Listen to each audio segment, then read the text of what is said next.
السلام علیکم ورحمۃ اللہ وبرکاتہ۔ اس وقت میں آپ کے سامنے سورہ المجادلہ کی آخری آیت یعنی آیت نمبر 22 کا ترجمہ لے کر حاضر ہوں۔ سماعت فرمائیے۔ اعوذ باللہ من الشیطان الرجیم، بسم اللہ الرحمن الرحیم۔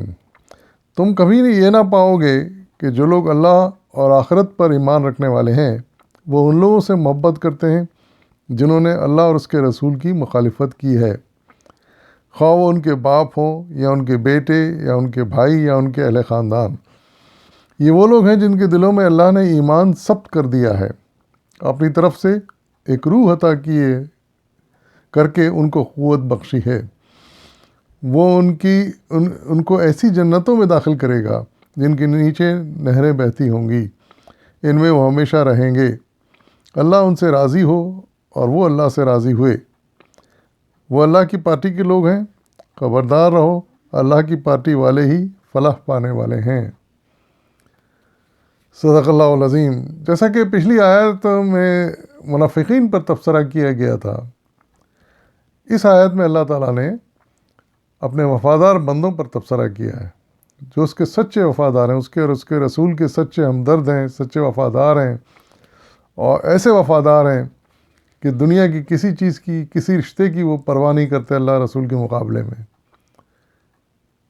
ہر طرح کی قربانی دینے کے لیے ہر وقت تیار رہتے ہیں، مال کی، اولاد کی، رشتوں کی، اپنی جان کی، ہر چیز کی قربانی دینے کے لیے اس وقت بھی تیار تھے، اور ہر دور میں جہاں اللہ اور رسول یا اس کے ماننے والے کسی قوت سے ٹکرائے ہیں تو ایسے سچے مومنوں کا ہمیشہ پلڑا ان کی طرف رہا ہے، ان کی طرف وفاداریاں، ان کا وزن اہل ایمان کی طرف رہا ہے۔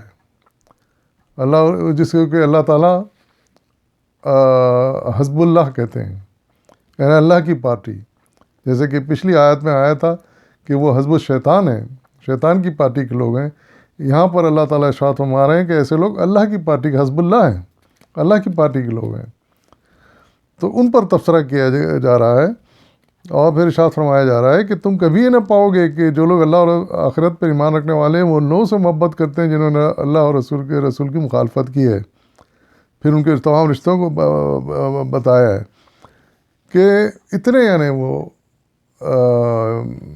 جذباتی لگاؤ رکھتے ہیں اللہ اور رسول سے، اتنے پرخلوص ہیں کہ وہ کبھی محبت دوسرے سے کر ہی نہیں سکتے۔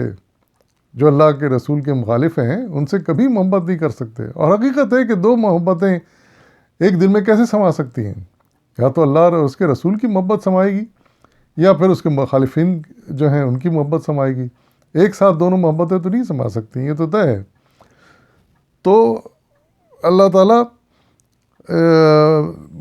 بتا رہے ہیں کہ ایسے جو لوگ ہیں جو اللہ کے رسول کے سچے وفادار ہیں وہ کسی رشتے کی پرواہ نہیں کرتے، اور ہر حال میں اللہ تعالیٰ، اس کے رسول اور مومنوں کے ساتھ وہ ہیں اور رہیں گے۔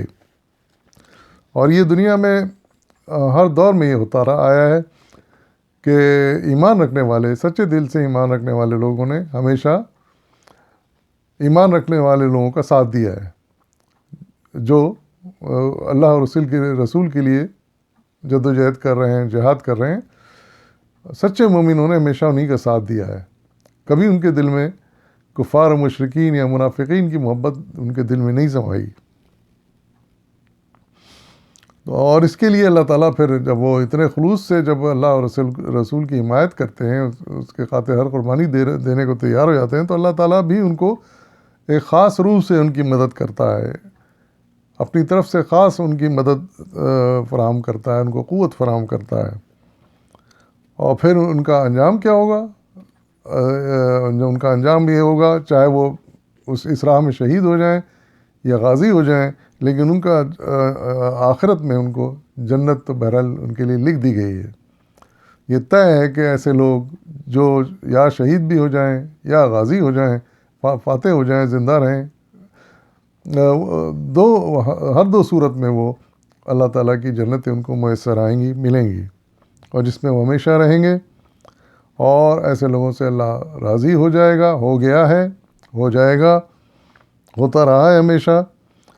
اور یہ لوگ اللہ کی ارشاد فرمایا جا رہا ہے کہ حزب اللہ کے لوگ ہیں، جو اللہ کی پارٹی کے لوگ ہیں، اور فلاح پانے والے ارشاد فرمایا جا رہا ہے آخری بات کہ وہ اللہ کی پارٹی والے ہیں، حزب اللہ کے لوگ ہی ہوں گے جو کہ اللہ کے اور اس کے رسول کا ہمیشہ ساتھ دیں گے، یا اس کے ماننے والوں کا ساتھ دیں گے، جو اس راہ میں اللہ کے اور اس کے رسول کی اور دین اسلام کی خاطر جو لوگ جدوجہد کر رہے ہیں ان کا ساتھ دیں گے۔ ہر دور میں یہ ہو سکتا ہے، جو اس وقت جنہوں نے ساتھ دیا انہوں نے تو خیر مثالیں قائم کر دیں بڑی بڑی شہادتیں دے کر، جس کی چند مثالیں مولانا نے اپنی تفسیر میں یہاں بیان کی ہیں۔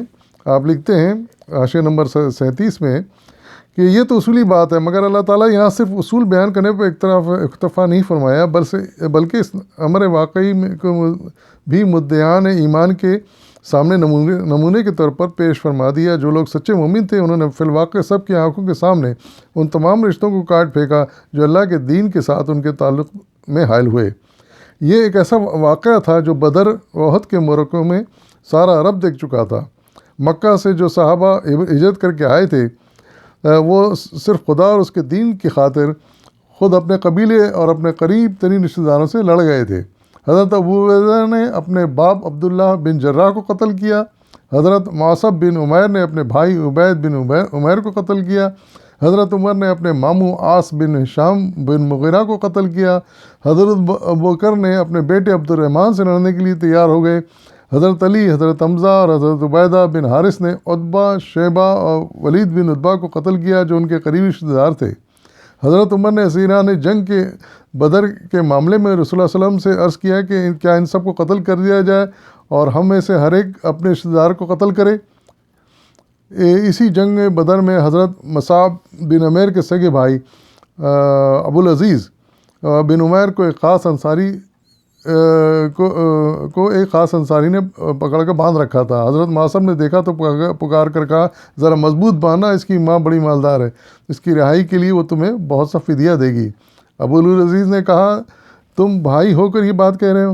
حضرت معصب نے جواب دیا اس وقت تم میرے بھائی نہیں ہو بلکہ انصاری میرا بھائی ہے جو تمہیں گرفتار کر رہا ہے۔ اسی جنگ بدر میں خود نبی صلی اللہ علیہ وسلم کے داماد ابو العاص گرفتار ہو کر آئے اور ان کے ساتھ رسول کی دامادی کی بنا پر قطعاً کوئی امتیازی سلوک نہ کیا گیا جو دوسرے قیدیوں سے کچھ بھی مختلف ہوتا۔ اسی طرح عالم واقعہ میں دنیا کو دکھایا جا چکا تھا کہ مخلص مسلمان کیسے ہوتے ہیں اور اللہ اور اس کے دین کے ساتھ ان کا تعلق کیسا ہوا کرتا ہے۔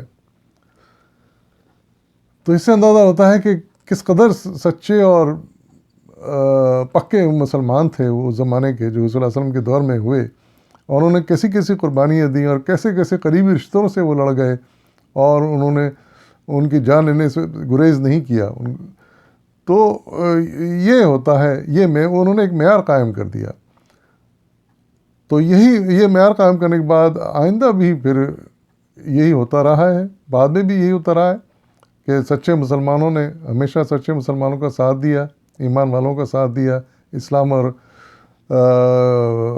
اسلام کے پلڑے میں اپنا وزن ڈالا۔ اور یہی ہونا چاہیے جب بھی کوئی معرکہ پیش آئے کفار مسلمانوں کا، کفار مشرکین کے ساتھ، تو مسلمانوں کا پلڑا ہمیشہ، اپنا وزن ہمیشہ اسلام کے پلڑے میں ہونا چاہیے جو کہ حق کے قاتل لڑائے ہوں، اور ان کے مخالفت میں ہرگز مسلمانوں کو نہیں جانا چاہیے۔ یہ اسلام کا اور دین کا رشتہ ایسا مضبوط رشتہ ہے جس کے آگے کوئی رشتہ کوئی اہمیت نہیں رکھتا۔